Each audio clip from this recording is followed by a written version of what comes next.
안녕하십니까. 자, 2023년 4월 달입니다.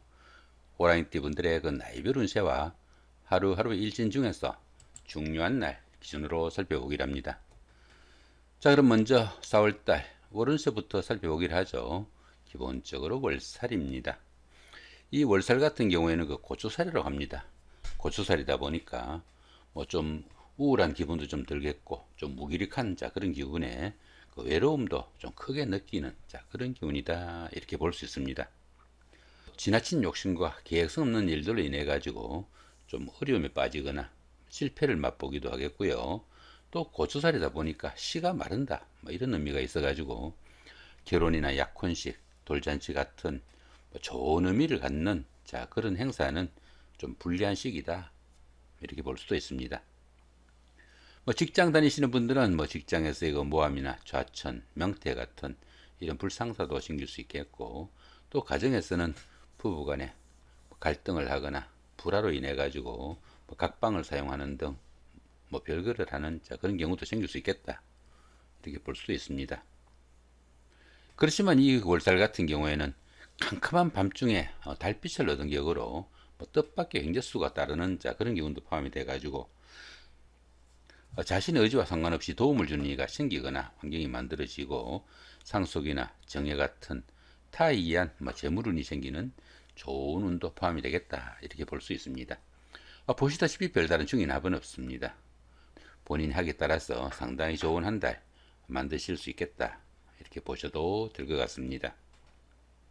자, 이번에 그 4월달 한 달 동안 호랑이띠 분들의 그 나이별 운세 살펴보기랍니다. 2세, 62세 되시는 분들 이민년에 태어나셨고 흑색호랑이에 속하십니다. 천간에 충이 오고 12운성은 묘지에 속하네요. 이 천간중 같은 경우에는 하는 일마다 스트레스가 많은 그런 시기다 이렇게 볼 수 있습니다. 그렇지만 이 천간중 같은 경우에는 뭐 현실적인 문제와는 직접 연결되지 않는 경우라 가지고 오히려 생활에 자극제가 되거나 전환점도 될 수 있으니까 스스로 자신의 마음을 조금 달랠 수 있도록 좀 노력하시면 도움이 되겠다 이렇게 볼 수도 있겠습니다. 자, 그런 가운데 12운성은 묘지에 속합니다.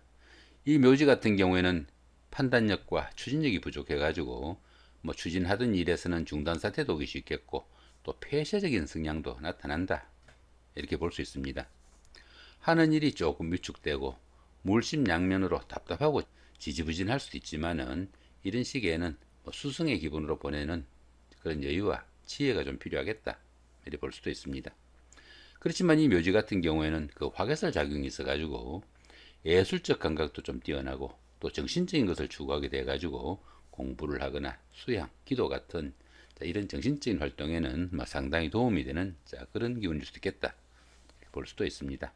자, 그런 가운데 이렇게 관성이 묘지에 속하다 보면은 자신의 그 하는 일이나 직업이 남들한테 돋보이는 일이 좀 드물고 또 구설수에 노출되기도 쉬우니까 조금 신경을 쓰셔야 되겠다 이렇게 볼 수 있습니다. 특히 그 여자분들 같은 경우에는 남편분들과 그 인연도 좀 약하니까 부부간의 화목에는 좀 신경을 쓰셔야 되는 그런 운세다 볼 수 있습니다. 운세를 보시면 어떻습니까? 사지에서 묘지로 이렇게 내려가는 기운이니까 시간이 흐르면서 조금 더 주의를 해야 되겠다 이렇게 볼 수도 있겠습니다. 14세, 74세 되시는 분들 경인년에 태어나셨고 백세호랑이에 속하십니다. 12운성은 양지에 속하네요. 이 양지 같은 경우에는 그동안 구상만 하던 그런 일들을 비록 소규모로나마 실질적으로 좀 추진해 볼 수 있는 그런 운세는 되겠다 이렇게 볼 수 있습니다. 금전적인 혜택도 좀 주어지고 다수간에 좀 행재수도 따르는 안정적인 기운이라 가지고 부모, 형제나 친구, 동료 같은 가까운 사람들의 도움이 큰 시기다 이렇게 볼 수 있습니다. 보편적으로 행운도 있고 주변의 보살핌이 큰 시기지만은 그 모든 면에서 도움을 받는 시기라 가지고 스스로 어떤 일을 처리하거나 해결하기에는 조금 힘에 부치는 그런 시기다 이렇게 볼 수 있습니다. 그런 가운데 이렇게 인성이 양지에 속하다 보면은 부모 형제와 인연도 조금 약하고 또 문서운이 약하다 보니까 부동산을 취득하거나 자격증을 취득할 이런 계획을 가신 분들은 조금 신중하게 접근해야 되겠다 이렇게 볼 수도 있겠습니다. 운세름은 어떻습니까? 태지에서 양지로 이렇게 상승하는 기운이니까 다음 달에는 장시장으로 올라가겠네요. 시간이 흐르면서 점점 좋아지는 좋은 기운에 초입이 있겠다, 이렇게 볼 수도 있겠습니다. 26세, 86세 되시는 분들 무인년에 태어나셨고 황새호랑이에 속하십니다. 12운성은 관대지에 속합니다. 이 관대지 같은 경우에는 노림미가 조금 부족한 면은 있지만은 사업이나 추진하던 일에서는 상당히 열정적이고 또 부지런해가지고 좋은 기회를 잡을 수 있는 그런 운이다, 이렇게 볼 수 있습니다. 당연히 그 사업하시는 분들은 사업이 호전되는 좋은 계기도 맞을 수 있겠고, 취업을 하거나 승진승급을 기다리시는 분들도 좋은 시기다, 이렇게 볼 수 있습니다. 그렇지만 이 관대지 같은 경우에는 지나친 자만심으로 인해 가지고 다른 사람들이 이 의견을 무시하거나 또 이 일을 경솔히 처리하는 그런 경향이 있으니까 그런 부분만 조금 주의하신다면은 상당히 좋은 운이다, 이렇게 볼 수 있습니다. 자, 그런 가운데 이렇게 비견이 관대지에 속하다 보면은 형제자매나 친구 동료 같은 가까운 사람들이 사회적으로 좀 돋보이는 역할을 할 수 있어 가지고 안 그래도 좋은 운세에 가까운 사람들의 도움까지 받을 수 있는 좋은 운세다 볼 수 있습니다. 운세 흐름 보시면 어떻습니까? 목욕지에서 관대지로 이렇게 상승하는 기운이네요. 다음 달에는 걸록과 제왕으로 점점 좋아지는 그런 기운이라 가지고 시간이 갈수록 점점 기대가 되는 그런 운이다 볼 수 있겠습니다. 38세, 98세 되시는 분들 병인년에 태어나셨고 적세호랑이에 속하십니다. 12운성은 역시 관대지죠. 관대지는 조금 전에 설명드렸죠, 그죠? 이렇게 식신이 관대지에 속하다 보면은 추진하던 일이나 사업이 본궤도에 올라가지고 의식주도 넉넉하고 또 가정에서도 상당히 활기가 느껴지는 좋은 운이 될 수 있겠다, 이렇게 볼 수 있습니다. 특히 그 여자분들은 자식 키운 보람 좀 느끼는 좋은 한 달이 되겠다, 이렇게 보셔도 될 것 같습니다. 자, 50세, 110세 되시는 분들 갑인년에 태어나셨고 청세호랑이에 속하십니다. 12운성은 쇠지에 속하네요. 이 쇠지 같은 경우에는 현역에서 물러난 원로 역할과 유사해 가지고 많은 경험과 연륜을 바탕으로 능숙함을 자랑하는 시기다, 이렇게 볼 수 있습니다. 세련된 처리 능력과 실력은 있지만은 현역에서 물러난 그런 경우다 보니까 투지가 조금씩 약해질 수도 있겠고 또 직업상 부침도 조금씩 따르고 일 처리가 매끄럽지 못한 그런 면모도 나타나겠다, 이렇게 볼 수도 있습니다. 이렇게 그 12운성이 쇠지에 속할 때는 육체적인 활동보다는 다소 좀 정신적인 분야에서 활기가 느껴지는 그런 운세일 수도 있겠고, 보편적으로 성격이 유해져 가지고 사람 좋다는 소리는 들을 수 있지만은 시비나 구설수 조금 주의하셔야 되고, 또 현역에서 물러난 경우다 보니까 부부간의 불화와 갈등도 조금은 신경을 쓰셔야 되겠다, 이렇게 볼 수도 있겠습니다.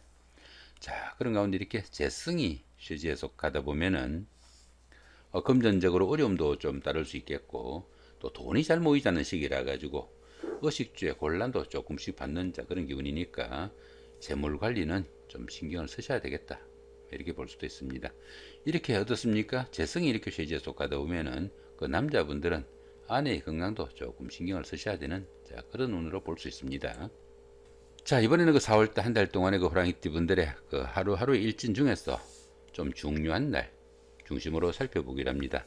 자, 먼저 그 좋은 날 먼저 살펴보시면은 3일, 6일, 그죠? 11일, 15일, 18일, 23일, 27일, 30일, 요 정도 날짜가 보이네요. 여기 연살의 방학 같은 경우에는 3일하고 어떻습니까? 3일, 15일, 27일 연살의 방합이네요, 그죠? 요런 날은 형제자매나 친구 동료 같은 가까운 사람들의 도움이나 그들의 협조로 데이트를 나거나 미팅, 소개팅 같은 이런 그 이성을 만나는 그런 경우도 다를 수 있겠고, 또 부부 간에도 부부애가 돋보이는 좋은 하루가 되겠다 보시면 될 것 같습니다. 자, 장성살의 삼합. 자, 6일날, 18일, 30일, 이런 날이 그 장성살의 삼합이죠. 이렇게 장성살의 삼합인 경우에는 어떻습니까? 이 장성살 같은 경우에는 모든 일들이 가장 절정에 달하는 좋은 기운입니다. 자, 그런 기운에다가 삼합이니까 학창 시절에 그 동창생들이나 직장 다니시면서 동료분들, 이런 분들의 도움으로 보편적으로 어떤 일을 해도 잘 풀려나가는 좋은 기운이다, 이렇게 보실 수 있겠고요. 여기 급살의 육합 같은 경우에는 상당히 힘든 일이나 어려운 일들도 배우자나 이성의 도움으로 자신의 신분을 한 단계 업그레이드 할 수 있는 좋은 기회를 만들 수 있겠다, 이렇게 볼 수도 있겠습니다. 이번에는 그 좀 안 좋은 날 살펴보기로 합니다.